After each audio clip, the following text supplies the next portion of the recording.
Hey, c'est aussi l'été sur Boulevard BD. Cet été, Boulevard BD te propose une série spéciale pour remettre sur le devant de la scène des albums parus il y a quelques mois. Bienvenue sur l'été de Boulevard BD. Bonjour et bienvenue sur Boulevard BD. Aujourd'hui, Blackout. Hollywood 1936. Maximus Wade, de son vrai nom Maximus Oanzi Whitehorse, souhaite devenir comédien.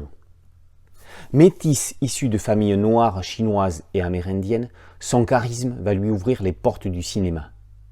Bien avant que Sidney Poitier ne vienne dîner, avant que Harry Belafonte ne triomphe dans la comédie musicale John Murray Anderson's Almanac, également avant que Yul Brynner ne devienne le roi de Deborah Kerr, Wade accédera au rang de star. Pourtant, aucun générique ne mentionne son nom.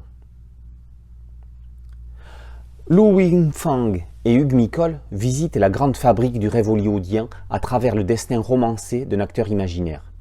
Comme immergé dans un vrai film du vrai cinéma, on marche sur un fil tout au long de l'album, ne sachant jamais si ce que l'on nous raconte tient du mythe ou de la réalité. Syndrome du Munchausen cinématographique? Carrière effacée? On ne sait pas s'il faut y croire. On aimerait que tout soit vrai. Mais tout n'est peut-être pas si faux que ça. La scénariste Lu Wing-Fang imagine la biographie d'un personnage étant le combiné de plusieurs acteurs ayant fatalement existé. Maximus Wade synthétise une catégorie de gens qui ont fait l'histoire du cinéma. On y croise entre autres des pontes de l'industrie comme le producteur David Selznick, des stars de l'époque comme l'actrice Vivian Leigh. L'ambiance semble bien plus réaliste que dans la série sophistiquée de Ryan Murphy, au charme certes esthétique mais au scénario poussif. On apprend dans cet album comment cinéma et ségrégation ont été deux éléments constitutifs de l'Amérique. On découvre qu'il y a eu des films produits, réalisés et interprétés par des Noirs pour un public noir, les race movies. Entre 1915 et 1950, 500 films de ce type ont été produits. Seule une centaine existent encore de nos jours. Après l'exceptionnel Saint-Rose à la recherche du dessin ultime, le non moins exceptionnel Hugh Nicol passe d'un délire aventureux à une fausse réalité, ou une vraie fiction, dans un noir et blanc oscillant entre la caricature et un réalisme immergeant dans l'époque. C'est parfois volontairement froid comme un roman photo, c'est surtout impitoyable comme le fonctionnement du système Hollywoodland.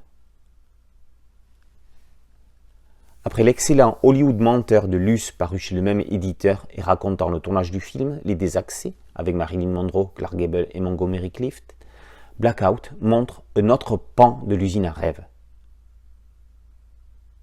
Hollywood est une fiction, il se nourrit d'histoires, fabrique des héros, les célèbre et les brûle. Maximus Wade entre en scène.